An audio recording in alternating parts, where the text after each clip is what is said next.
Hello, everybody. Welcome to the Fessel Jones podcast. I have my guest Milan here today. I guess why don't we start off by introducing ourselves? I'm Milan Radulovic. I'm a first year. That's all I gotta say. Cool. We both go to Bard College. Yeah. Anyway, we're gonna jump into some bottled water regulations. I don't know if you're familiar with any of this stuff yet. Not really. Are you? Not Okay, at all. cool. Well, the idea behind this is kind of that this is a topic that most people don't know anything about, bottled water regulations. And I think it's something that people maybe should know more about because it is what we're drinking every day, what we're putting into our bodies, and people know very little about this. And also, I kind of feel like I didn't want to present this as like some sort of scientific essay or an article or a study with a bunch of graphs and things like that because I feel like that could be intimidating maybe to some people.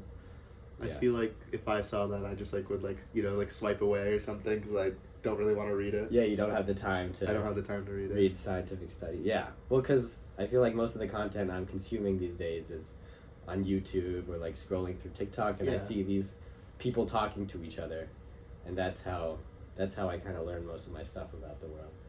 So I wanted to put this kind of information out there, which I think we all need, in a sort of medium such as a podcast, so it would reach a lot of people that way, you know what I mean? Exactly. Yeah.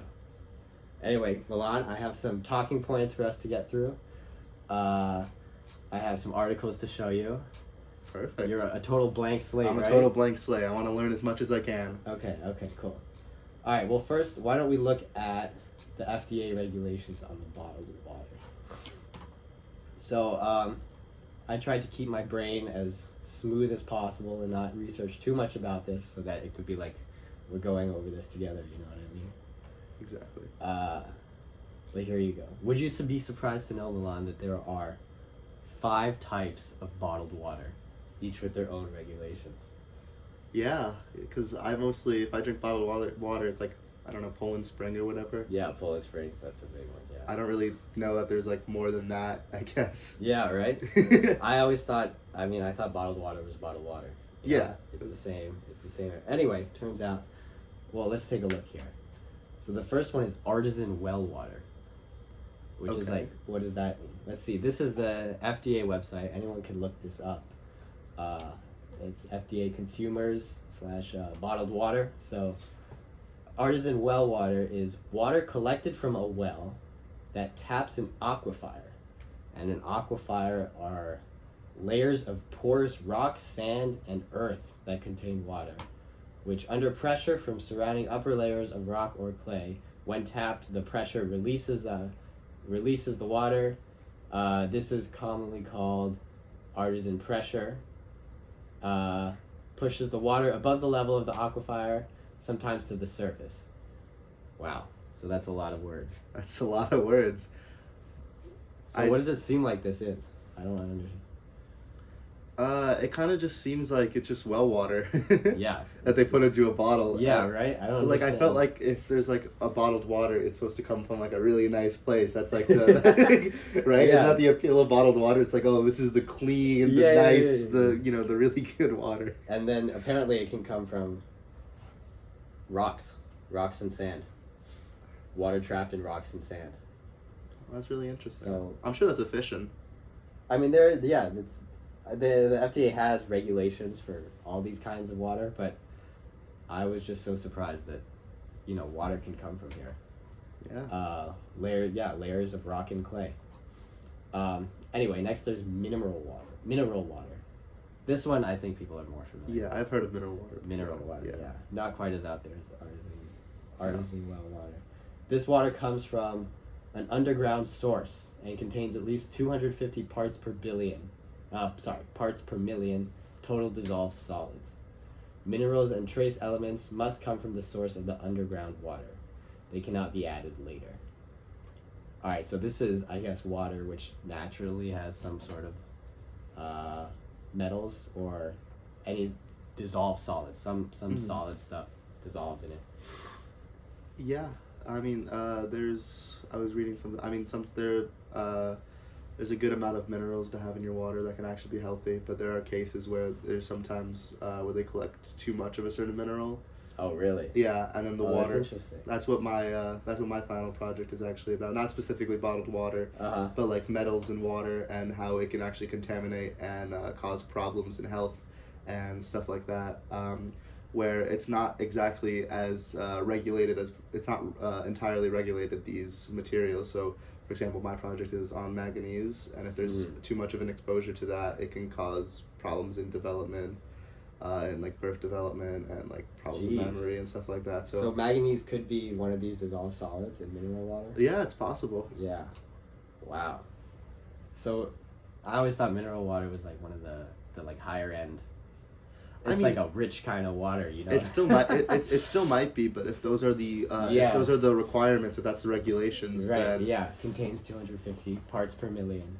Then it could have dissolved solids. A certain amount of one mineral than the other, and it might actually be bad for you. I see. All right. Well, here's the big one: spring water. Yeah. Poland Springs, right? This is the one that most people have. Derived from an underground formation from which water flows naturally to the surface. This water must be collected only at the spring or through a borehole that taps the underground formation feeding that spring. If some external force is used to collect the water must have the same composition and quality as the water that naturally flows to the surface. All right, so this is straight from the spring water. This is the Poland Spring. This is what we're familiar with. It sounds, out of the three we have so far, it sounds like it's the cleanest source of water, but yeah, I mean, it might not be, but who knows? Yeah. Sure. And I mean, none of this so far mentions any filtration kind of stuff. I mean, they do it afterwards, I know that. But I mean, there's like an assumption that bottled water is so much cleaner than tap water. Yeah, but it might not be. And I don't think that's always the case. Anyway, here's well water. This is water from a hole bored or drilled into the ground, which taps into an aquifer. Same as artisan well water, but without all the porous rocks and clays, I think. Yeah, that just, I mean, it sounds very similar. I don't really know how much of a difference. I mean, I've never really, like, in the store, like, I've seen mineral water before. I don't really drink it. I've seen spring water, but I've never seen, like, artisan well water or just, like, regular well water in, like, a water bottle that you can buy in a store. Yeah. So I wonder, like, where maybe it's more popular in other countries or maybe, like, different parts of the country, but who knows? Oh, I see. Okay. Here's something interesting. Right under that, it says, beverages labeled as containing sparkling water or seltzer water or soda water or club soda actually aren't included as bottled water under the FDA's regulations. That's interesting. So they have different regulations. As soon as you put carbonation into it, so it's under different rules and regulations as compared to actual bottled water. I wonder if the rules are stricter. Yeah. It says these beverages are instead considered to be soft drinks. So that's in your same categories like Coca-Cola and Pepsi, which is interesting. So according to the FDA, seltzer water is in the same family as soda. That's interesting. And further away from bottled water. Because like a lot of the times we view seltzer as like kind of like a healthy alternative to drinking like soda. Yeah. Or it's like if you don't want just water, it's like, oh, it's seltzer. It's not like a big, but if it's considered like a soft drink. Yeah, that's interesting. Okay, this is what I was most shocked by. Some bottled water also comes from municipal sources. In other words, public drinking water or tap water. So in some cases, bottled water comes from tap water. It's just the same water that you get from your sink. Now it says it's usually treated before it's bottled. It says usually treated. That's the key word right there. So it's perfectly legal to sell a product as bottled water, and it can come straight from your tap. And you do usually treat it somehow by, it says, distillation, reverse osmosis, micron filtration, uh, ozonization. I see. Different type of water filters, basically. But you can get some tap water, run it through one of these filters, and sell it as bottled water. That kind of seems like a lie to me, though, right? It's like bottled water is always seemed like it was supposed to be like, you know, like it comes from this like place. It's like this is like a nice water, but it could be tap water. Yeah. Which the same problems might occur within bottled water as does like tap water if it's like the same process as getting tap water, right? Mm-hmm. Which is concerning because a lot of the times we hear that when there's like a crisis happening, they get bottled water instead. Like, you know, like the city will provide, like the town will provide them with bottled water. Right. But is the bottled water actually more healthy than the tap water, or is it the same thing? I feel like the fact that the like more information isn't there for that exactly is kind of concerning. Right. You refer to in some cases when there's like the tap water is contaminated. Yeah. The citizens will be supplied bottled water instead. Yeah.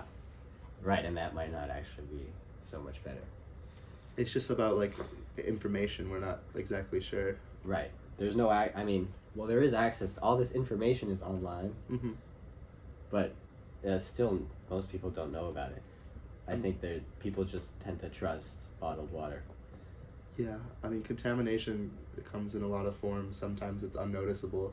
Yeah. So it's like, I don't know, I feel like if we are talking about all these problems with tap water and all these problems with, like, you know, water sources being contaminated, I feel like looking into how bottled water might also be contaminated would be a very good thing to do. Yeah. Okay, so the FDA does have some standards, which they adopted in 1973 for tap water. For bottled water. So they have regulatory oversight, it's called, over these companies. The FDA has it. So the FDA can, it says, ensure the quality standard for bottled water. And they can audit these companies, which is good. But usually it is up to the companies to self-regulate, sort of. So the FDA won't come every quarter or every year. They will audit them periodically, but you know, things could still get through potentially. I don't know if they have. And also, here's an interesting thing I read. Each time the EPA establishes a standard for a contaminant, the FDA adopts it for bottled water regulations, right? Or finds that the standard isn't necessary for bottled water. That's interesting. So this means there's two possible things where something could be fishy with this, I think. So case one is EPA has identified a contaminant. Then the FDA has the right to say, and the EPA establishes a contaminant for tap water, right? The FDA can say, oh, that regulatory standard isn't as necessary for bottled water. Yeah, that's... This is right on the FDA website. And then case two is that if the EPA hasn't identified whatever chemical it is as a contaminant, right? If it's not known to be a contaminant, then the FDA won't test for it and won't regulate it. So that causes a lot of problems, as we know, like a lot of unregulated contaminants are out there. Yeah. And we just don't know what they do. Yeah, exactly. So anyway, I was just kind of shocked to read all of this. Like, I always just trusted bottled water because it came in a bottle. Yeah, it's a nice bottle. It looks it comes from the springs. Yeah, right? Yeah, spring water, yeah. But there could be all sorts of things even in these springs. We know that, we did this whole thing about fluorocarbons, which is the stuff that was in Teflon, which is toxic for us. And this stuff is found in springs all over the place. Yeah. And could end up in your bottled water. I think it's important to just not give a pass to bottled water just because it's bottled water. It's important to hold bottled water to the same standards as other things, even though it seems like it's in a higher standard. it actually, what we read here, might be at a lower standard. So it's important that we like fact check, that we check what's in the water, that we talk about it, because a lot of the times I've never heard of this before. Yeah, and right? I've been drinking bottled water since I was like a kid. Maybe we should switch to Coca-Cola. Yeah, I feel like that'd be a safer alternative. Yeah. Yeah, well, I guess it's been great going over this with you, Milan. Yeah. I hope we're both a little bit more educated. This will be up on YouTube, so I hope a lot more people check it out and maybe take it upon themselves to do some research about this stuff. It's really easy. I mean, I just looked up water bottle regulations. Yeah. And I had some other stuff. Unfortunately, we ran out of time. We had basically 10 minutes to do this presentation. But hey, maybe episode 2. Episode 2. Well, thank you, Milan. It's been a Of course. pleasure. See Thank you you for having guys. me. Thank you for watching.